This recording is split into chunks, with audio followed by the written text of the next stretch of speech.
ಖ್ಯಾತ ಮೈಸೂರು ವೈದ್ಯಕೀಯ ಕಾಲೇಜು ಹಾಗೆ ಸಂಶೋಧನಾ ಸಂಸ್ಥೆಯಲ್ಲಿ ರಾಷ್ಟ್ರೀಯ ವೈದ್ಯರ ದಿನಾಚರಣೆಯನ್ನ ಅತ್ಯಂತ ಅರ್ಥಪೂರ್ಣವಾಗಿ ಆಚರಿಸಲಾಗಿದೆ. ಸಮಾಜದ ಆರೋಗ್ಯ ರಕ್ಷಣೆಗೆ ತಮ್ಮ ಜೀವನವನ್ನೇ ಮುಡುಪಾಗಿಟ್ಟಿರುವ ಜಿಲ್ಲಾ ವೈದ್ಯ ಸಮುದಾಯಕ್ಕೆ ಈ ಸಂದರ್ಭದಲ್ಲಿ ಗೌರವ ನಮನವನ್ನು ಸಲ್ಲಿಸಲಾಗಿದೆ. ಇನ್ನು ವೈದ್ಯರ ನಿಸ್ವಾರ್ಥ ಸೇವೆ, ಮಾನವೀಯತೆ, ಸಮರ್ಪಣಾ ಮನೋಭಾವ ಹಾಗೆ ವೃತ್ತಿ ಸಹಿಷ್ಣುತೆಯನ್ನ ಸ್ಮರಿಸಿ ಅವರ ಅಪ್ರತಿಮ ಸೇವೆಗೆ ಕೃತಜ್ಞತೆಯನ್ನ ವ್ಯಕ್ತಪಡಿಸಲಾಗಿದೆ.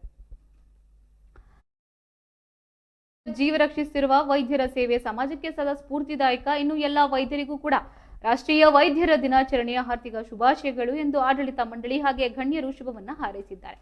ಕಾರ್ಯಕ್ರಮದಲ್ಲಿ ಎಂಎಂಸಿ ಹಾಗೆ ಆರ್ಐ ಸಂಸ್ಥೆಯ ಪ್ರಾಂಶುಪಾಲರು, ವಿವಿಧ ವಿಭಾಗಗಳ ಮುಖ್ಯಸ್ಥರು, ಹಿರಿಯ ವೈದ್ಯರು, ಬೋಧಕ ಸಿಬ್ಬಂದಿ, ವೈದ್ಯಕೀಯ ವಿದ್ಯಾರ್ಥಿಗಳು ಹಾಗೆ ಆಸ್ಪತ್ರೆಯ ಸಿಬ್ಬಂದಿ ಉಪಸ್ಥಿತರಿದ್ದರು.